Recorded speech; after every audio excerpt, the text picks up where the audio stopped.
The light turns blue, then it goes green. What's up, guys? In today's video, I'll show you how you can charge from one vehicle directly to another vehicle called V2V. Here are the steps for the Chevy Silverado EV RST on how to do it. Okay, so step one to do this is you got to get a hold of this Chevy charger. It comes with a Bolt, does not come with a Chevy Silverado. The one that comes with a Silverado is not compatible with this vehicle-to-vehicle charging. Then you go online. I bought this directly from Chevy. It is a vehicle-to-vehicle adapter.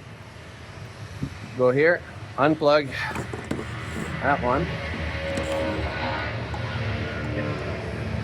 Plug that in, and then we plug it into the outlet. All right, so you get inside.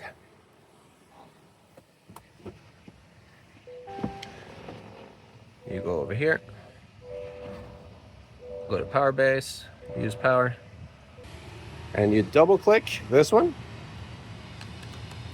The light turns blue, then it goes green, and now you're charging the other vehicle. So you can see here, we're now charging at 238 volts, 25 amp over here in the Tesla. So if you too want to help an EV friend out, just step one, get this vehicle. Step two, buy the charger that it should come with that it doesn't. Step three, get the adapter for that charger that it does not come with. And that's it. Easy. All right. Please follow along. Cheers.